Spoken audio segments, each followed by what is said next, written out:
गायत्री महामंत्र एक बार मेरे साथ दोहराओ। ओम भूर्भुवः स्वः तस्य वितुर्वरेण्यं भर्गो देवस्य धीमहि धियो यो नः प्रचोदयात्।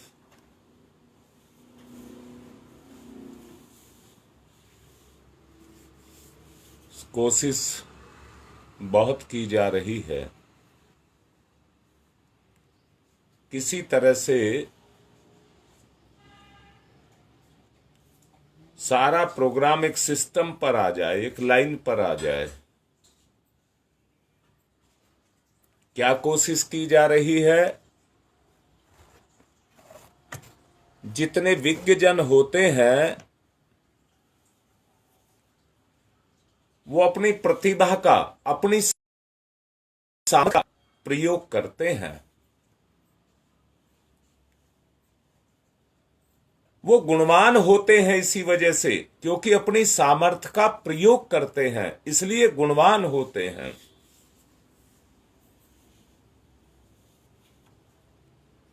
क्षमता, प्रतिभा, वरिष्ठता अपने स्तर को हमेशा आगे की तरफ बढ़ाते रहते हैं। कमियां होती हैं, कमियों को नहीं मना किया जा रहा, ढेर सारी कमियां होती हैं, परंतु वो अपनी प्रतिभा को, अपनी गुणवत्ता को, अपनी क्षमता को आगे बढ़ाते रहते हैं।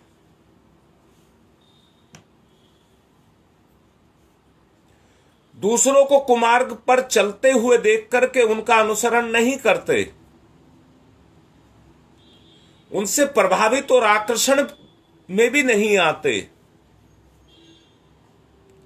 अपना मार्ग चुनते हैं, अपने लिए अपना मार्ग चुनते हैं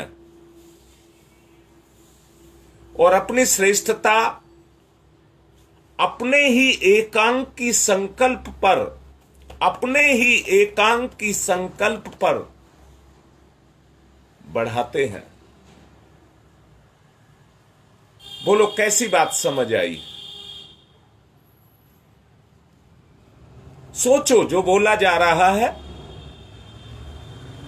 मैं दोबारा से एक बार फिर कह रहा हूं, जितने भी विज्ञजन होते हैं वो अपने गुण और अवगुणों दोनों को पहचानते हैं और दोनों को पहचान करके अपने लिए अपना रास्ता बनाते हैं।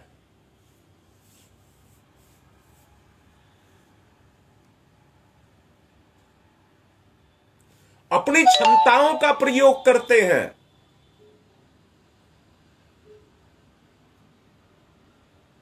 अपने आप को आगे बढ़ाते हैं।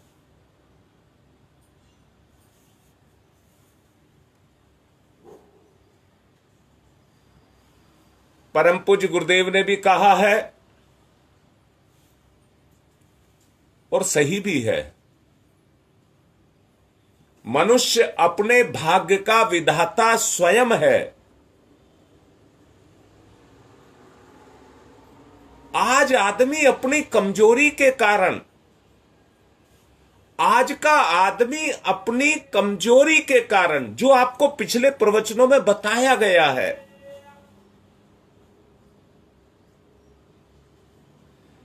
अपनी जड़ों का मजबूत ना होना,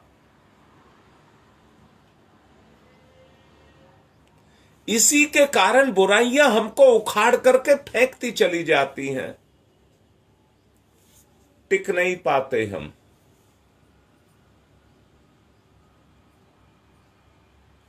आवश्यकता है, आपके अंदर गुण है, आपके अंदर प्रतिभा है,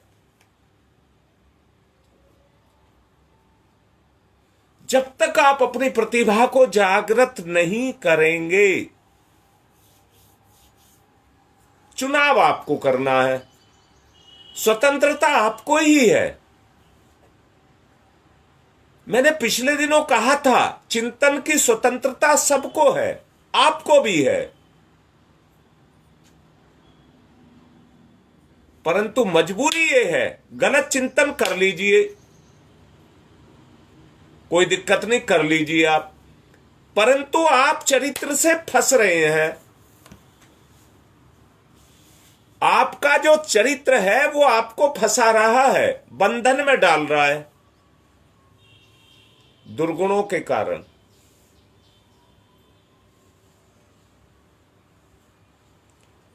अच्छा, एक बात और भी देखो, औचित्य अनौचित्य इसका ज्ञान हर वक्त आपकी चिंतन आपको कराता रहता है, क्या उचित है क्या अनुचित है, आप झुठला नहीं सकते।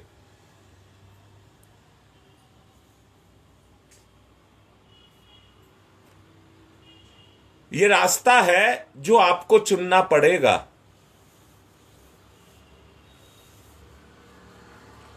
कोई और मिले ना मिले, एकांकी पुरुषार्थ के बल पर, एकांकी पुरुषार्थ के बल पर, बेटा जो बात कह रहा हूं ध्यान से सुन लीजिए, अपने ध्येय का निर्धारण आपको करना पड़ेगा। आपका क्या उद्देश्य है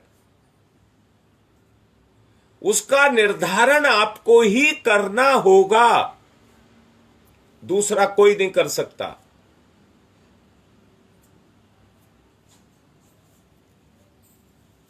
श्रेय तो सब चाहते हैं,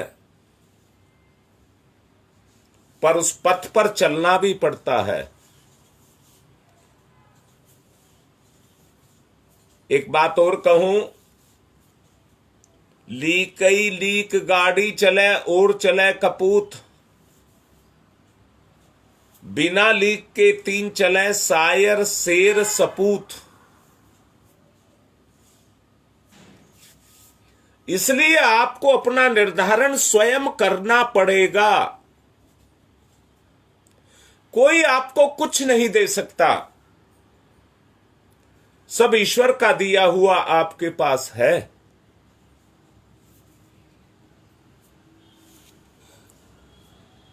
आपको मैंने अभी कहा, दोहे के रूप में कहा, आपको सपूत बनना है, शेर बनना है।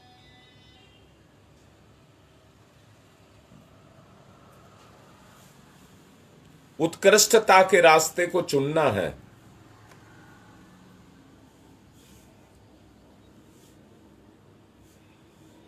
उत्कृष्टता के रास्ते का चुनने का अर्थ ही है कि आपने अपने जीवन की मंजिल को चुन लिया, आपके जीवन का ध्येय आपके सामने है।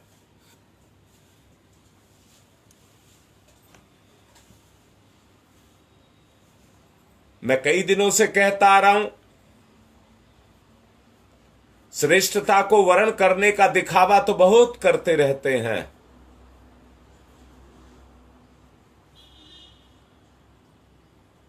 परंतु अंगद की तरह से पैर जमा करके चलने वाले बिल्ले ही होते हैं।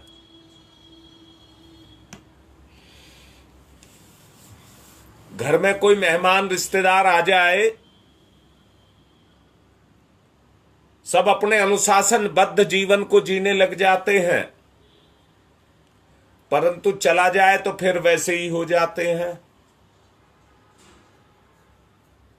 ये मात्र दिखावा है। सच्चाई एक अलग चीज है, जो अंदर से निकल करके आए, जो अंदर से निकल करके आए वही संस्कार बनता है।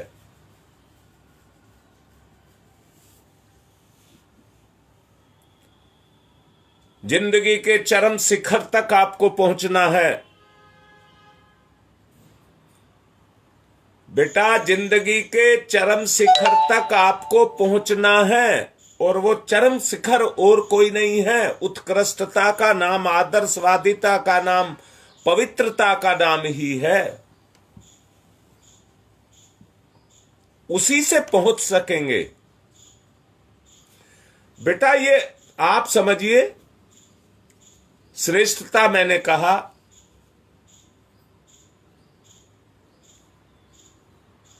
ये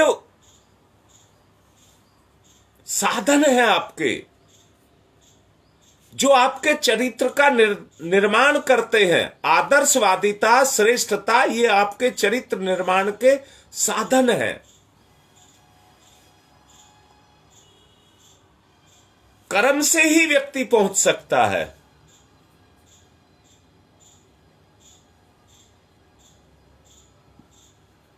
और कोई रास्ता नहीं है। ऐसे दृढ़ निश्चयी मनुष्य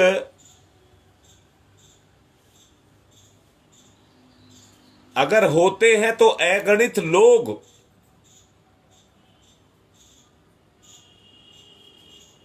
उनसे प्रभावित होते हैं।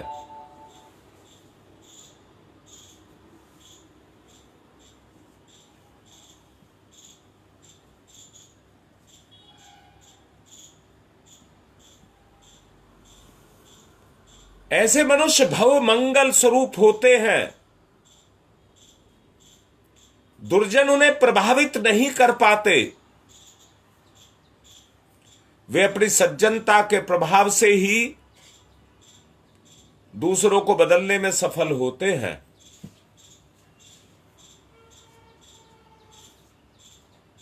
आवश्यकता है संकल्पवान की, जो किसी भी स्थिति में अपने संकल्प को तोड़ ना पाए। अगर संयोग से कभी टूट भी जाए तो उसका प्रायश्चित करे।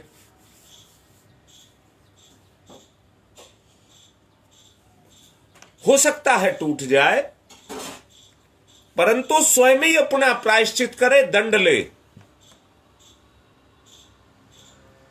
परंतु कोई भी भूल होने पर अपने मनोबल को गिरने ना दे।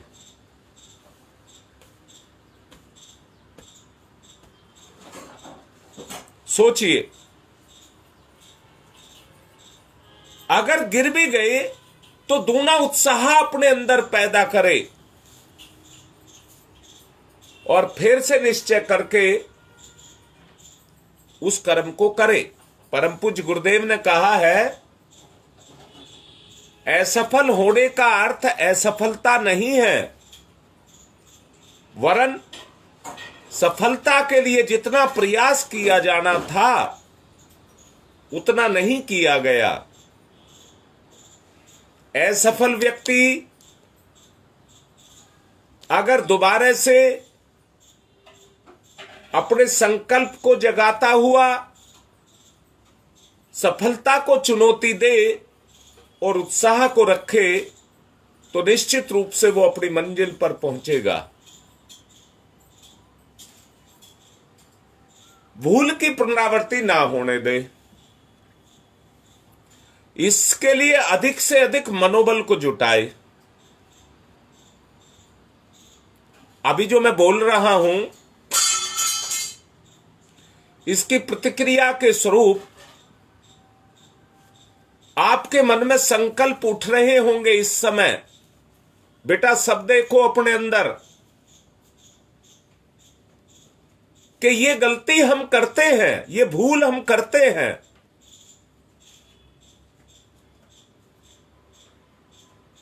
बस एक ही काम करना है इस समय पर। जो ध्यान कराया जाता है वो इसलिए ही कराया जाता है कि हम उस ध्यान के द्वारा हमारा संकल्प मजबूत हो जाए, और इतना मजबूत हो जाए कि हम इस काम को अब दोबारा जिंदगी में नहीं करेंगे। उतना ही निखार आपके अंदर आ जाएगा।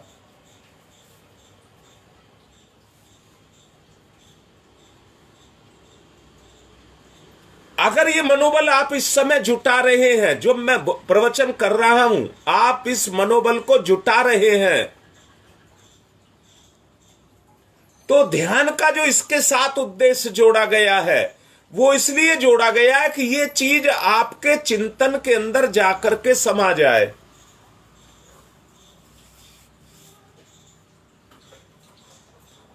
आपकी चेतना को वो क्रियाशील हो जाए, चेतना में क्रियाशील हो जाए। चिंतन क्षेत्र की मलिनता को धोना है, कुविचारों को सद्विचारों की सेना से परास्त करना है।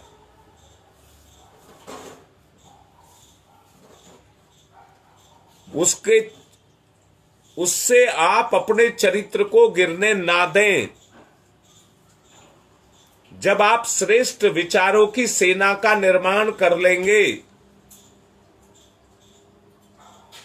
दोबारा से बता रहा हूं, आपके मन में गंदा विचार आता है तो अंतरिक्ष में समाये हुए जो उस तरह के समान धर्मी विचार हैं, आपका मन उस भीड़ को इकट्ठी कर लेता, आओ मेरे साथ देने के लिए आ जाओ। अच्छे विचार कमजोर पड़ जाते हैं क्योंकि उनका साथ देने वाले उस समय पर नहीं आते। आपका चिंतन, आपका मन उसी क्षेत्र में लग गया और वो उसी तरह के विचारों को अपनी तरफ आकर्षित करता चला जाता है। इसलिए हम चिंतन के पिछड़ेपन के कारण चरित्र के क्षेत्र में गिर जाते हैं।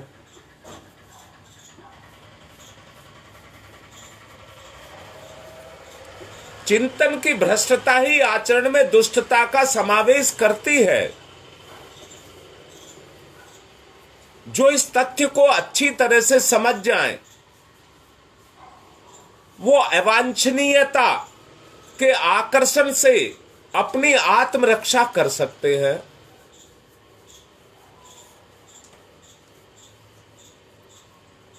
आत्मिक क्षेत्र के धुरंधर वो बनते चले जाते हैं और भगवान का सच्चा प्यार और सहयोग ऐसे साधकों को मिलना ही मिलना है, निश्चित रूप से मिलना है। भगवान कृपालु है, दयालु है, न्यायकारी है। उसके गुण निरंतर इस ब्रह्मांड के ऊपर अपनी बरसात करते रहते हैं। जिसने अपने आप को जीत लिया वो फिर किसी से नहीं हारता। इस बात को नोट कर लें। देखो गुप्ता जी बहुत अच्छा लिख रहे हैं, आत्मविश्वास से ही आप आत्म केंद्रित हो सकते हैं, अपने आत्म तत्व को जागृत कर सकते हैं। आत्म विजयी आप बन सकते हैं। उसी को आत्म विजेता कहते हैं। शास्त्रों में जो कुछ भी आया है वो मानव मात्र को सत्य का बोध कराने के लिए आया है। आदमी यही अनुशासन को सीखता है।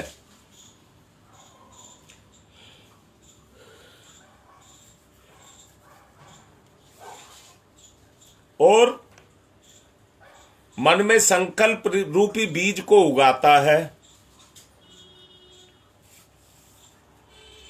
उसे अपनी पूरी तरह की निष्ठा में, पूरी निष्ठा के साथ निभाता है। ऐसी स्थिति में महामानवों के पास में उनकी बहुमूल्य संपदा मनोबल के रूप में सहायक होती है।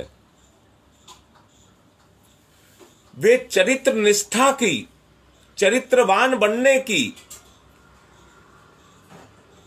अपनी ललक को पूरा करने के लिए कड़ी दृष्टि में अपने ऊपर नियंत्रण रखते हैं। विचार को विचार से काट करके चिंतन को परिष्कृत बनाए रखते हैं। याद रखना, विचार की काट विचार ही है। अभी मैंने समझाया था, बुरा विचार एक बार उठता है तो हमारा मन बुरे विचारों की सेना को सारी को बुला लेता है। अच्छाई पर बुराई की विजय हो रही है, परंतु करना क्या है? बुराई पर अच्छाई की विजय करनी है।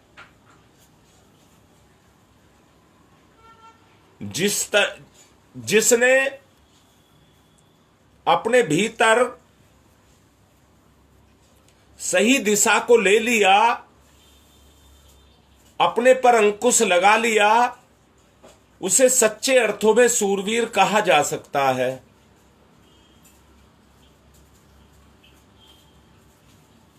सच्चे अर्थों में उसे सूरवीर कहा जा सकता है। ये धर्म का अनुशासन है, ये धर्म का अनुशासन है, और यही अनुबंध है, चेतना का यही अनुबंध है। कितने ही इसे सभ्यता और संस्कृति के नाम से जानते हैं और इसकी विवेचना भी करते हैं। दोनों के मिलने से, सभ्यता और संस्कृति के मिलने से नागरिकता और सामाजिकता निभती है। इसी गुण से नागरिकता और सामाजिकता निभती है।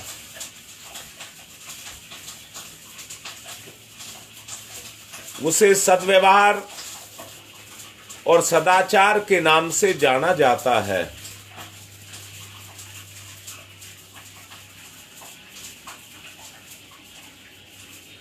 बहुत अच्छी बात है, बहुत ही अच्छी बात है। गुप्ता जी जो लिख रहे हैं, बहुत अच्छी बात है। पवित्रता के साथ साथ प्रखरता भी आ जाए, दोनों का समन्वय हो जाए, मैं भी कह रहा हूं बड़ा अच्छा होगा। सुनने का काम तो कान करते हैं, देखने का काम आंख करती है, कोई बंधन नहीं है।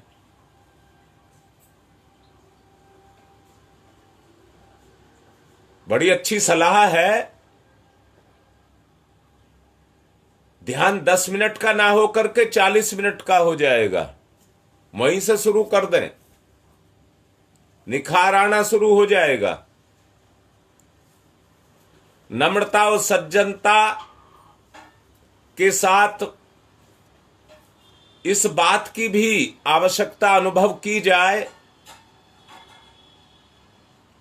कि महानता के पद पर बढ़ने के लिए, महानता के पथ पर बढ़ने के लिए हमें उस चरित्र की भी, उस चिंतन की भी आवश्यकता है।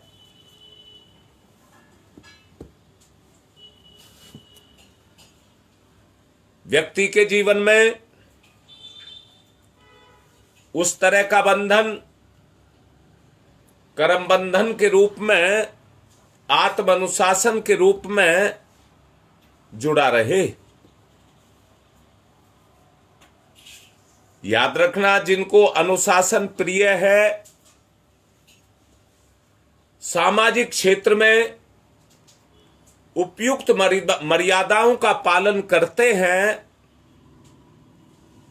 निष्ठावान बनते हैं,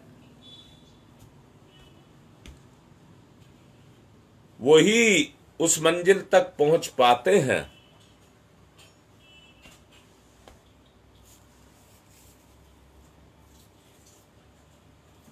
कई दिन से जो चर्चा चल रही है, अनुबंध और अनुशासन के ऊपर,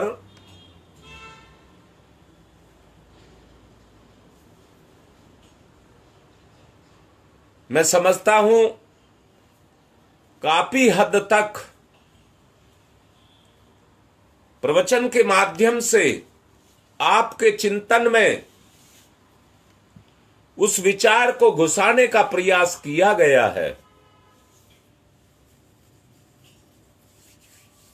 आवश्यकता है कि प्रसन्न चित्त भाव से आप स्वेच्छा से उस अनुशासन को अपने ऊपर लागू कर दें।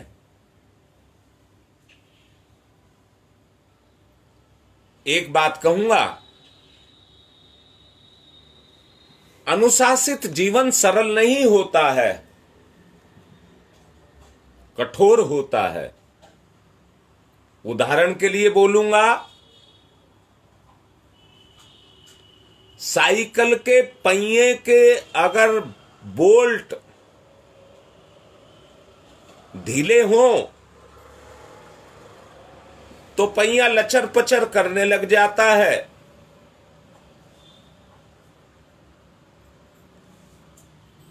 और चलाने वाले को भी जोर लगाना पड़ता है और साइकिल भी हिलती चली जाती है। पर जब उन्हीं पहियों को टाइट कर दिया जाता है, उसके नट टाइट कर दिए जाते हैं, एक जगह बंध जाता है पहिया, फिर सर से चलता है। उसमें ताकत नहीं ज्यादा लगानी पड़ती है और साइकिल भी हिलोरे नहीं खाती है, सीधी सन से चली जाती है। इसलिए अनुशासित जीवन जीने के लिए स्वेच्छा से उसको अपने ऊपर क्रियाशील किया जाए।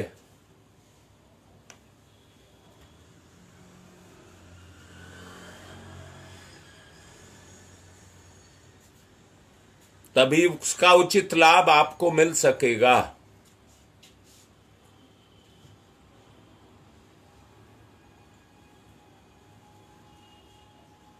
रीति रिवाज प्रचलन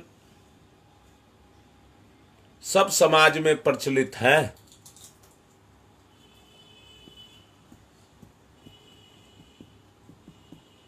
परंतु आपको अपना रास्ता स्वयं बनाना होगा।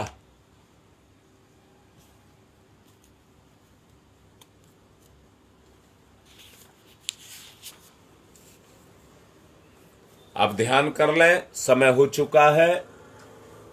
दोनों हाथ गोदी में, आंखें बंद, ध्यान मुद्रा।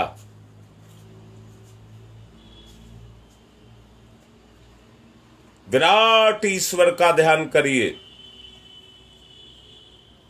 जो आपकी चेतना जिसको स्वीकार करती है, अलग से बनावटी नहीं, यथार्थ।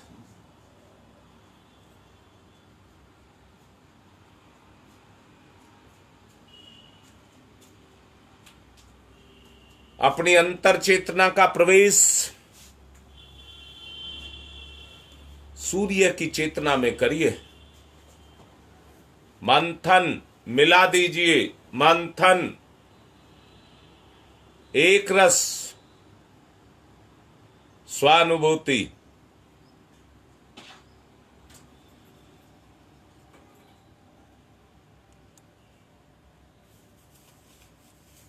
अपने आप को घोलिए।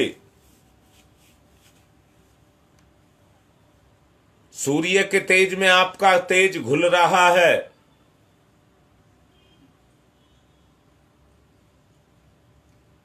सूर्य का प्रभाव अनंत है। हमारे विकार जल रहे हैं।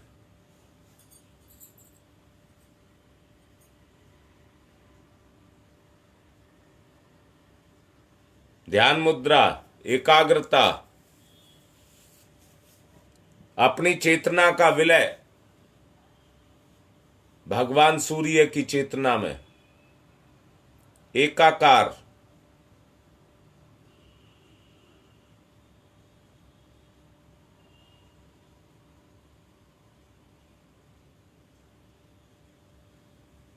ध्यान मुद्रा, जोड़िए, अंदर से अपने आप को जोड़िए।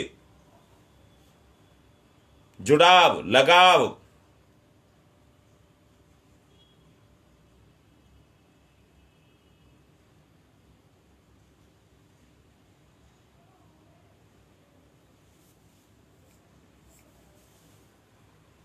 आत्म भाव को बढ़ाइए, दृढ़ बनिए।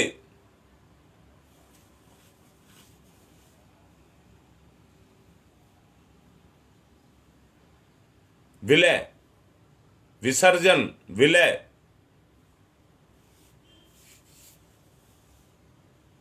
आग और ईंधन की तरह से, दूध और पानी की तरह से।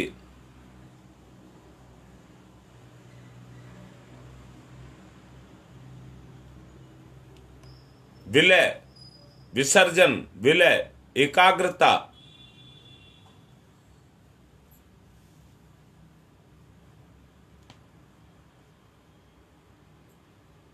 अंतः की प्रेरणा को महसूस करिए, कहां आपका चिंतन है। अंतर की प्रेरणा को महसूस करिए, फील करिए।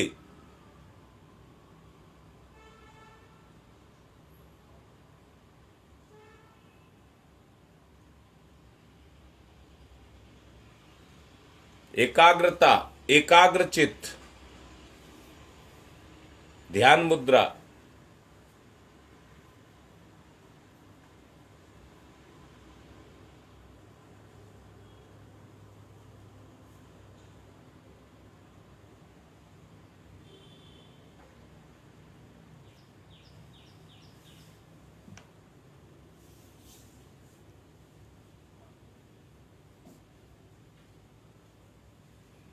आपके ऊपर बाह्य प्रभाव का कोई प्रभाव आपको प्रभावित ना कर सके। आपके चिंतन पर बाह्य प्रभाव कोई अपना प्रभाव ना डाल सके, इतना तेज।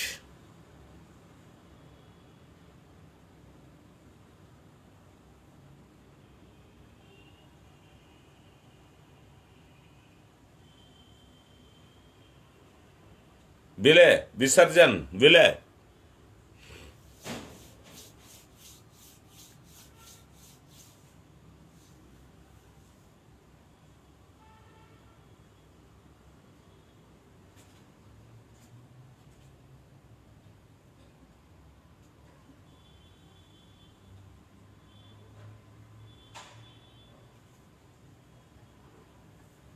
पूर्ण रूप से दत्त चित्त हो जाए।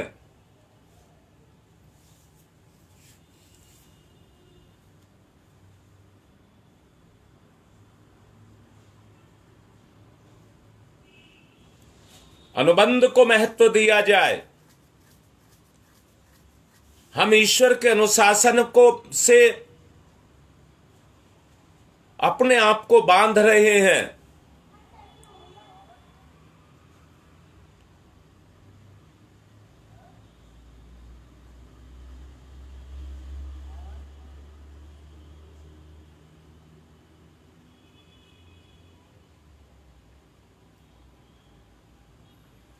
विचार को भटकने ना दें।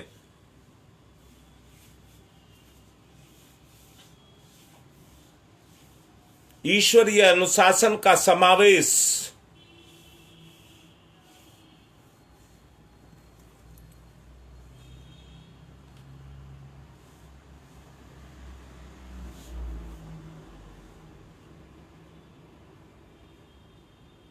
जिस तरह से मिट्टी में आग आती है और मिट्टी पक जाती है,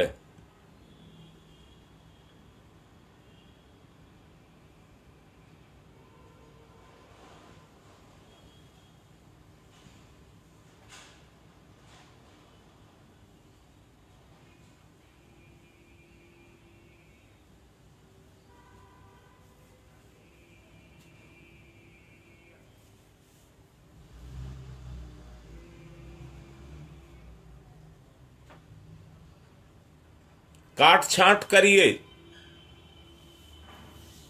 अनुचित को काटिए, उचित को ग्रहण करिए, पुरुषार्थ करिए, कसौटी पर कसिए। एकाग्रता,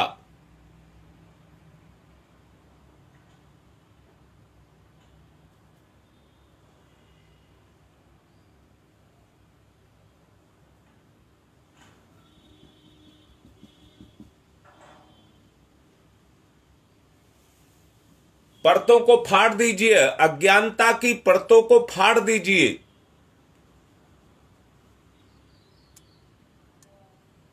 जहां रुकावट दिखाई दे उसको हटाएं।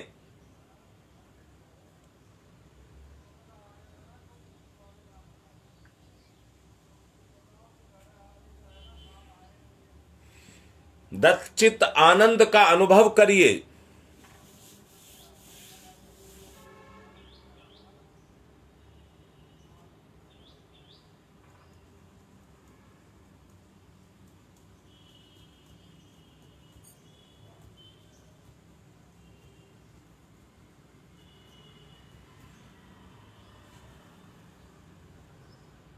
एकाकार, निराकार के साथ एकाकार।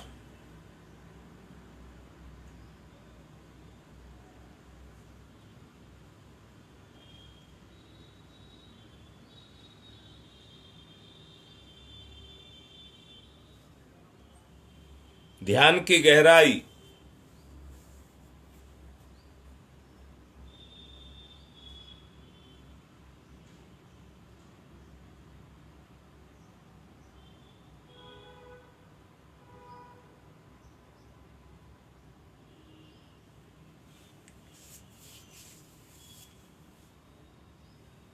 लघुता से महानता की तरफ जीवन, निकृष्टता से उत्कृष्टता की तरफ जीवन।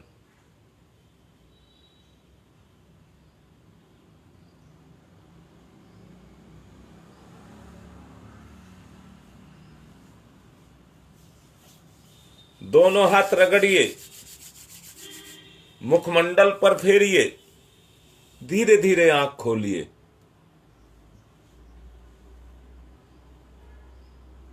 आंख खोलते के साथ ही अपनी चेतना ब्रह्मांड में व्यापक हो रही है,